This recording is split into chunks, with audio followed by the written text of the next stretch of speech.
Hey everybody, in this lesson we're going to talk about metric conversions. Now the big idea here is that we can use SI units and unit conversions to help us convert between units.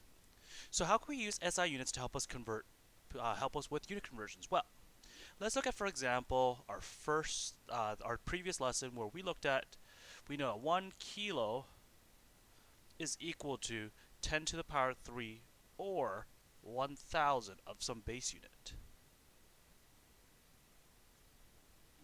Because these two things are equal to each other, we have a conversion factor.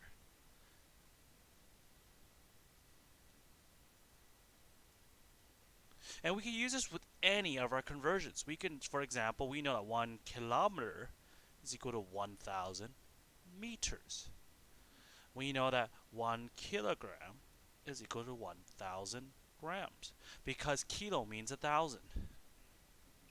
So using any of these, for example, we can have two conversion factors. We can have 1 kilometer over 1,000 meters, or we could have 1,000 meters over 1 kilometer. So having these conversion factors from our previous lesson here with this chart can allow us to convert between various units. For example, if we have 10 kilograms and we want to convert to grams, what do? Well, our starting value here is 10 kilograms. What is the conversion from grams to kilograms? Well, we know 1 kilogram is equal to 1,000 grams. So once we have this conversion factor, we can convert 10 kilograms. Multiply by this equivalent equation to each other, we can turn that into conversion factor. So what we have here is, we know that kilogram should go on the bottom, gram should go on top, because that way our kilograms cancel.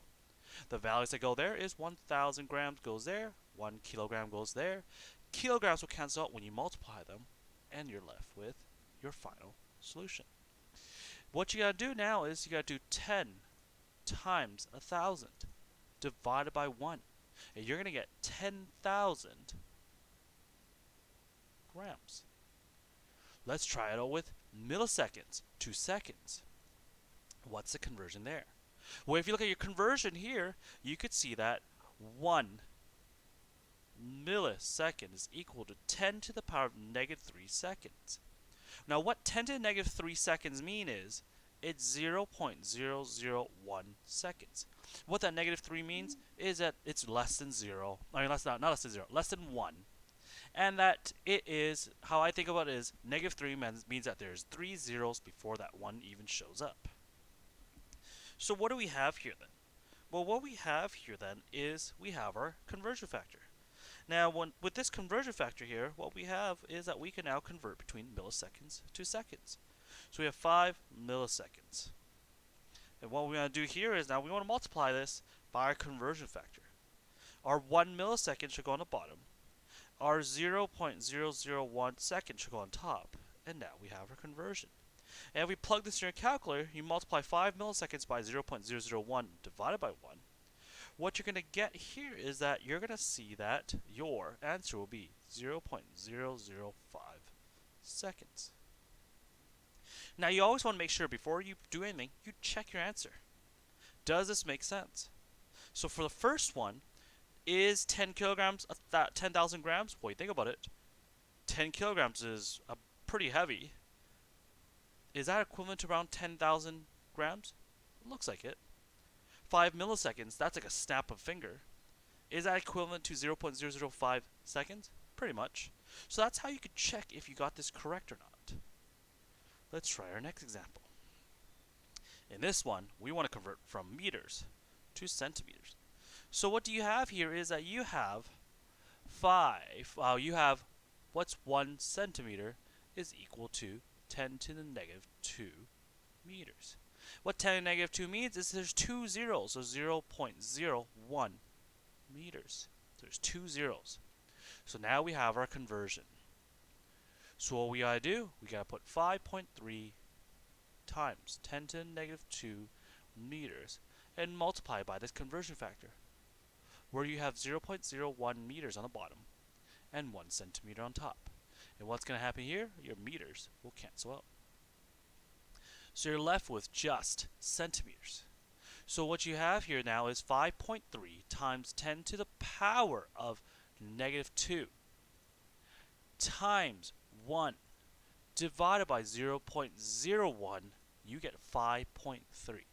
So I want you to think about this for a second. Does this make sense? Does, in a sense, 0.053 meters equals 5.3 centimeters? And the answer is yes. Because if you take a meter stick, you would see that 0.05 of a meter is about 5 centimeters, which is why it works. Let's try this one. 30 tons to kilograms. Do we have conversion for that? We actually do. We know 1 ton is equal to 1,000 kilograms. So let's convert. 30 tons times. We know that the kilogram should go on top, the ton should go on the bottom. 1,000 kilograms equal to 1 ton. Our ton will cancel out. And we're left with just kilograms, which gives us 30,000 kilograms. Does that make sense? 30 tons, that's a pretty heavy amount. Is that equivalent to about 30,000 kilograms?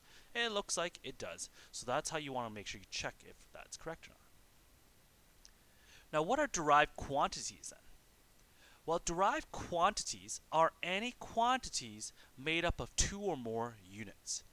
Any quantity made up of 2 or more units. Now, examples of those are, for example, density. Density is made up of grams per milliliter. That's 2 or more units. We have, for example, what's another one? You have velocity. Velocity is meters per second. You have concentration. That one is moles per liter. So you have a lot of these derived quantities. They're made up of 2 or more units. Why is that important? Why is having derived quantities important? Well, let's talk about density first of all. We know that density is some mass over some volume. We know that.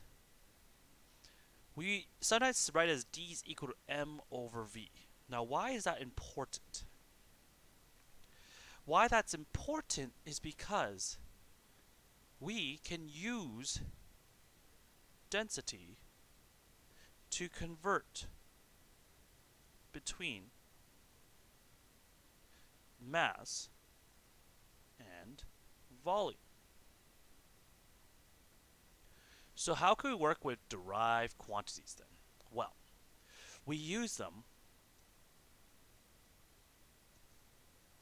as conversion factors. So when you have density, for example, density is equal to mass over volume. What you end up here is that this right here is a conversion factor. It can allow you to convert between mass and volume. So let's look at this. Let's find the density of an object, first of all, that has a mass of 600 grams and a volume of 1.2 liters. Now, what we end up here is that we have density in this case. We have density is equal to mass over volume. Well, we have 600 grams, that's our mass. We have volume of 1.2 liters. And what we end up here is we're going to get, if you divide the two, 600 divided by 1.2, you're going to get approximately 500 grams per liter. But we don't like writing 500 grams per liter as a density. We like to write it instead in milliliters, for example. So what do? So we could actually convert this using a conversion factor. So we get a conversion of, as you can see here, we're going to get a conversion of 1 10 to the power of negative 3 liters over 1 milliliter.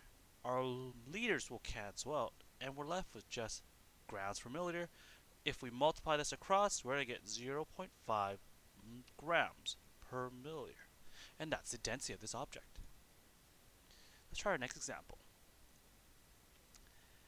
A piece of gold has a mass of 29.2 kilograms and a volume of 2.5 liters. What is the density in this case, grams per milliliter? Okay, so again, we know density is equal to mass over volume. So what we have here is our mass here is 29.2 kilograms. Our volume is 2.5 liters, but you want it in grams per milliliter. So our first step is, let's convert our kilograms into grams. So our conversion here is 1 kilogram over 1,000 grams. What you're going to see here is that the kilograms will cancel each other out. So now we're in grams. That's what we want. Our next step, let's convert our liters into milliliters. So in this case, liter goes on top, milliliter goes on the bottom. Same conversions before. 1 milliliter is 10 to the negative 3 liters. And now we have our final solution because our unit is grams per milliliter. So if you punch in your calculator, what you get is this. Your first step, multiply across. 29.2 times 1,000 times 10 to the power of negative 3. And what you get is 29.2 still. Divided by 2.5. And what you're going to get is you're going to get 11.68 times 1 times 1, or divide by 1, you're going to get 11.68. 11.68 grams per milliliter as your final answer. Now in our next example, our last example, we have bromine, a liquid that has a density of 1.2 grams per milliliter and a mass of 123 grams.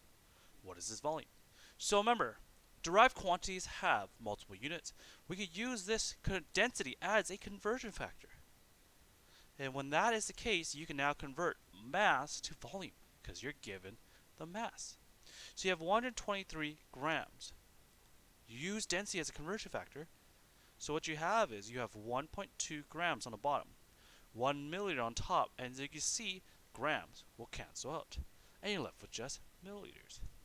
So once you punch this in your calculator, 123 divided by 1.2 in this case, you're going to get 102.5.